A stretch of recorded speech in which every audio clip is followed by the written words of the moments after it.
Welcome to another episode of Exploring Mathematics. Today we're going to talk about standard form and factored form of a quadratic function with a review of the vertex form. Remember this. Okay, we're going to start out with standard form.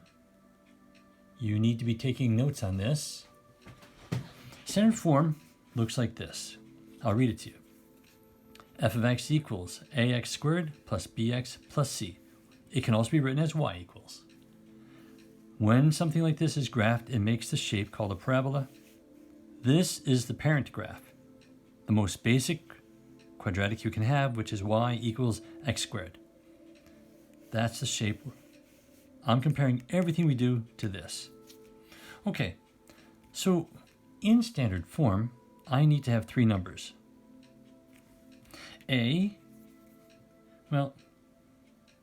What does it tell us? First off, a can be any number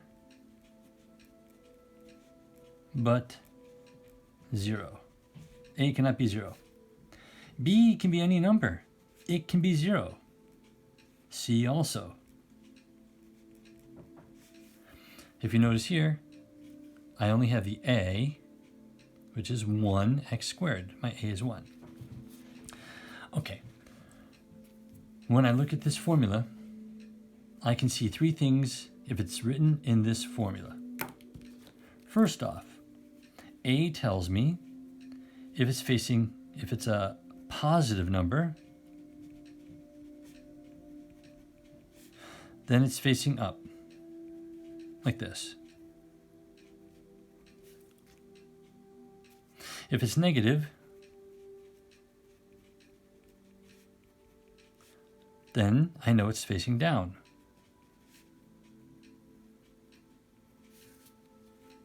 I'll zoom a little bit so you can see it better.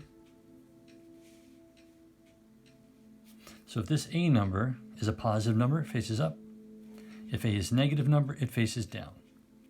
Also, if a is, or I'll say it like this, the absolute value of a is less than 1, it becomes wider. What does that mean? Well, if the letter A is between -1 and 1, then it's going to be wider than this original graph up here. If my A value is greater than 1, meaning a -2, -3, -4, or positive 2, 3, 4, or 1.1, -1.1, the graph will become narrower. If it is 1, it's normal. It doesn't change at all. Okay, it'll be just like this. The C number right here, this tells me my y-intercept. Okay, so you should pause it now and do a couple questions. Let's put this to use. You need to have this written down because it's leaving the page. It's going like this. So I have this new function right here. F of x equals -x squared plus 2x plus 8. First off, I want you to write down what a, b, and c are. A here is -1. B is positive 2. C is positive 8. First step right there. Then I want you to compare it with this. A is -1. Is it positive? And it's negative. That means it's going down. So I know that's down because it's negative.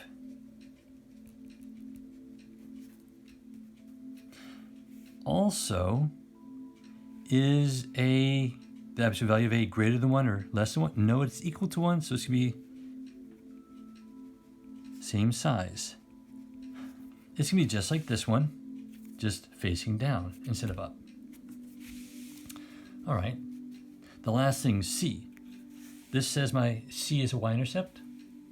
Therefore, since my C is 8, my y-intercept equals 8. So I will have an ordered pair, 0, 8, x, y.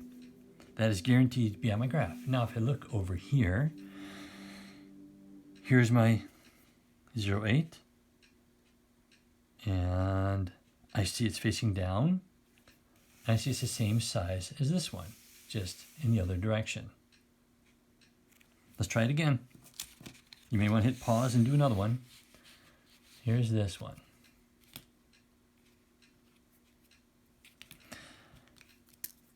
What do we know about this function? A is 1/4. Write down your ABC. B is an invisible 1 right here. And C is that negative belongs to the 3. C is -3. Okay, if it's 1/4, what does that tell me? Well, it's positive, so it faces up because it's positive. A also is 1/4, which means it's less than 1, so it should be wider. I know this. B, I can't do anything with B yet. We're going to talk about that later. C, though, is -3. The y-intercept equals -3. So I have a point, 0, -3 on the graph. This is guaranteed. Okay, so I look over here. Here's my 0, -3. That's my y-intercept. It is wider than the one above it. See how this one's kind of skinnier than this one. This one's wider. This one's quote-unquote normal. It faces up, and it's wider, and that's it. That's all I can tell you. Now, I use Desmos to find the other points, but we'll talk about that later. Okay, hit pause now. Take your notes down. Let's look at the next one. Factored form. Factored form looks like this. I want you to write this into your notes. You should write it down as f of x or y equals a, parentheses, x minus r1, that's 1, parentheses, x minus r2, parentheses. So you might be asking, where's the x squared? Well, when these two multiply, because this parentheses is multiplying by this parentheses, you will have an x squared. So it's hidden in there. You should have 3 numbers, an a, an r1, and an r2. What does a tell us? Well, first off, a can be any number but 0. This is going to be the same for all of them. R can be any number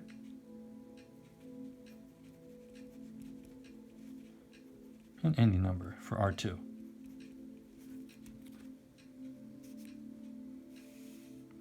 Well, what do these numbers tell us? The A is going to tell us the same 2 things. It's going to tell us if it's going to be up or down. And it's also going to tell if it's wide or narrow or normal.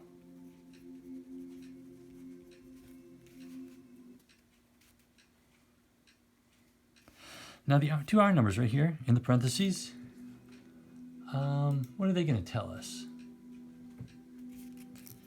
The first R, remember this formula is always x minus r. The first R is an x intercept. So it's going to be like R1, 0. That's an R1. And this is going to be the other x intercept. R2, 0. So these 2 points are on the graph. I know if it's up or down. I know if it's wide or narrow just by looking at it. So let's try one out. This should be your time to pause. Make sure you get your notes. We're going to the next one. All right.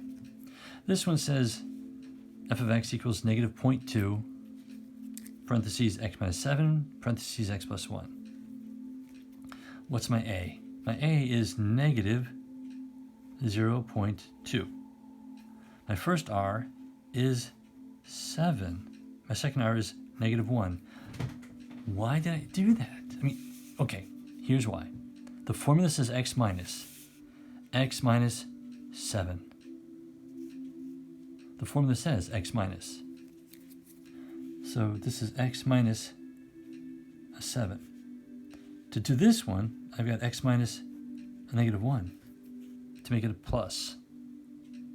So I have, to make it a plus, I need a negative here. So my R2 is negative 1.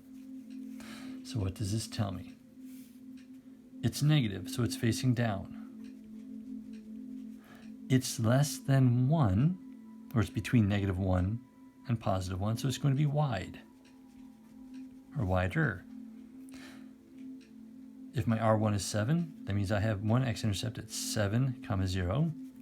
If my other R is negative 1, I have another x-intercept at negative 1, 0. And I go to look at my graph on Desmos. Yes, I've got 7, 0, negative 1, 0. I can't figure these out without doing a little bit of work, but I know it's facing down, and I know it's quite wide. So this worked out really well. Okay, we'll do one more. A equals, I've got nothing here. That means it's an invisible 1. Whoa, sorry. It's a 1. R,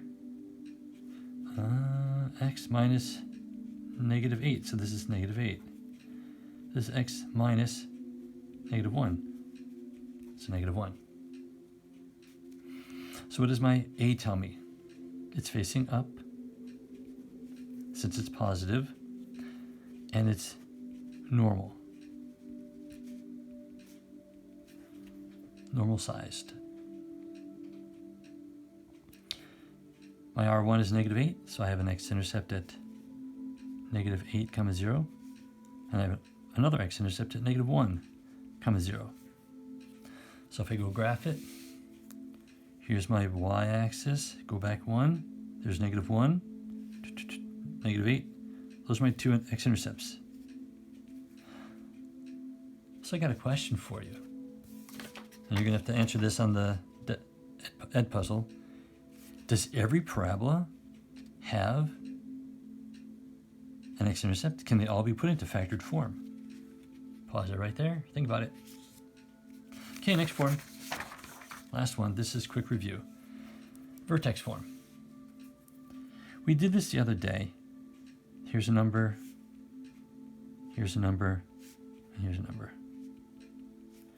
We know A, what it does. H is my x value of vertex. And you know what? I should put this on here like this.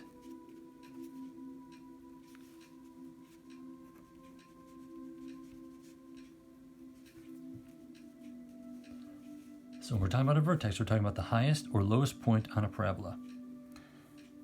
Of course, my A tells me up, down, and wide, narrow.